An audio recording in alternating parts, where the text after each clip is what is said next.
मोदी पर टिप्पणी करके बुरे फंस गए कांग्रेस अध्यक्ष मल्लिकार्जुन खड़गे। लोगों ने जमकर घेरा। 56 इंच का सीना अब छोटा हो गया। सर्वदलीय बैठक में शामिल नहीं होने पर पीएम पर बढ़ के खड़गे। कांग्रेस अध्यक्ष मल्लिकार्जुन खड़गे ने सोमवार को प्रधानमंत्री मोदी पर निशाना साधा। उन्होंने कहा कि जब पहलगाम आतंकी हमले में 26 लोगों की जान गई और इस पर चर्चा के लिए एक सर्वदलीय बैठक बुलाई गई, तब प्रधानमंत्री उसमें शामिल नहीं हुए। जयपुर में आयोजित संविधान बचाओ रैली को संबोधित करते हुए खड़गे ने कहा कि देश का दुर्भाग्य है कि जब देश की शान पर हमला हुआ तब प्रधानमंत्री बिहार में चुनावी भाषण दे रहे थे। सभी दल के नेता बैठक में आए लेकिन प्रधानमंत्री नहीं आए। क्या बिहार दूर था? उन्हें आना चाहिए था और योजना के बारे में बताना चाहिए था। मल्लिकार्जुन खड़गे ने प्रधानमंत्री पर हमला बोलते हुए कहा कि पीएम मोदी ने महंगाई और बेरोजगारी दी। ऐसे लोग देश को कमजोर करते हैं। उनका 56 इंच का सीना अब छोटा हो गया है। खड़गे ने कहा कि कांग्रेस नेताओं ने तय किया है कि इस मामले में वे सरकार का समर्थन करेंगे क्योंकि देश सबसे ऊपर है। उन्होंने कहा कि देश पहले आता है, फिर पार्टी और धर्म। सभी को देश के लिए एकजुट होना चाहिए। खड़गे ने बीजेपी पर आरोप लगाते हुए कहा कि ये देश बांटने की बात करते हैं जबकि कांग्रेस पार्टी देश जोड़ने की बात करती है। उन्होंने आगे कहा कि इस देश में संविधान सबसे बड़ा है और हमारा लोकतंत्र संविधान के अनुसार चलता है। सरकारी एजेंसियों के दुरुपयोग और कांग्रेस नेताओं पर छापों को लेकर सरकार पर हमला करते हुए कहा कि जब कांग्रेस आगे बढ़ती है तो ये हमें दबाने की कोशिश करते हैं। हमारी ये देश की बदकिस्मती है, सब पार्टी के लोग आए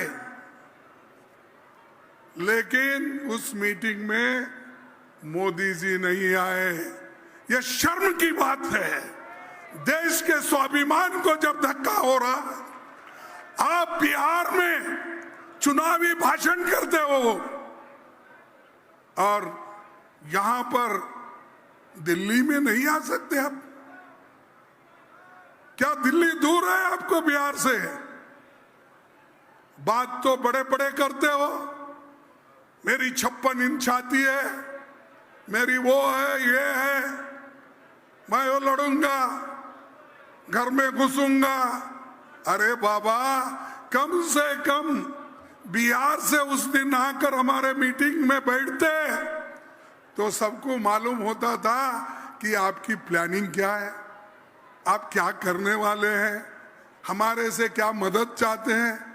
कांग्रेस अध्यक्ष मल्लिकार्जुन खड़गे के इस बयान के बाद सोशल मीडिया पर उनकी जमकर खिंचाई हुई है। मनोज झा नाम की यूजर ट्वीट करते हैं, देश की आन बान और शान पर सबसे पहले तुम और तुम्हारा दल ही आंख उठाता है और देश की गरिमा को ठेस पहुंचाने का सदैव प्रयास करता है और उसमें सबसे अग्रणी भूमिका राहुल गांधी निभाता, वो भी विदेशियों के आगे। तो सबसे पहले खुद और अपने दल और राहुल गांधी को सबक सिखाओ। गोविंद कुमार से नाम के यूजर ट्वीट करते हैं, वेट कीजिए सर। इसके बाद रजनीकांत वर्मा लिखते हैं, पहले कृपया अपने मुख्यमंत्री सिद्धारमैया, रॉबर्ट वाड्रा और मणिशंकर अय्यर के बयानों पर नियंत्रण लगाइए। दोस्तों, आपको बताना चाहेंगे कि कांग्रेस पार्टी के कई नेताओं के ऐसे बयान आए हैं जिसकी पूरे देश भर में निंदा की जा रही है। सबसे पहले आप लोग ये स्क्रीन पर देख पा रही हैं, रॉबर्ट वाड्रा ने बयान दिया कि पहलगाम हमले के लिए हिंदुत्व जिम्मेदार क्योंकि अल्पसंख्यक कमजोर महसूस कर रही हैं। सिद्धारमैया कांग्रेस पार्टी के मुख्यमंत्री बयान देते हैं, पाकिस्तान के साथ युद्ध नहीं करना चाहिए, केंद्र सरकार सुरक्षा व्यवस्था मजबूत करे। चंद्र कुमार कृषि मंत्री हिमाचल के ये बयान देते हैं, पूरा विश्व हमारे ऊपर थूक रहा है,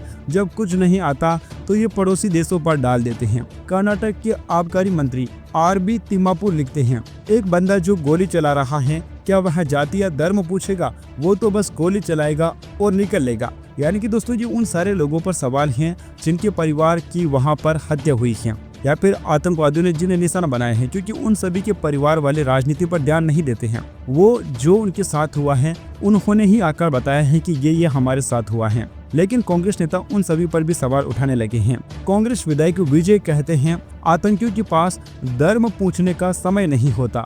इसी प्रकार से कांग्रेस नेता मणिशंकर का बयान भी काफी सुर्खियों में रहा। उन्होंने कहा, आज के हिंदुस्तान में मुसलमानों को यह महसूस होता है कि उन्हें पूरी तरह से स्वीकार, प्यार और सम्मान नहीं मिल रहा है। वैसे दोस्तों, कांग्रेस नेता के इन बयानों पर आप लोगों की क्या राय है? और जैसा कि मल्लिकार्जुन खड़गे ने कहा कि पीएम मोदी का सीना अब 56 इंच का नहीं रहा, आप लोग अपनी क्या राय रखते हैं? नीचे कमेंट बॉक्स में अपनी राय कमेंट करके जरूर बताइए। Subscribe now and press the bell icon. Never miss an update.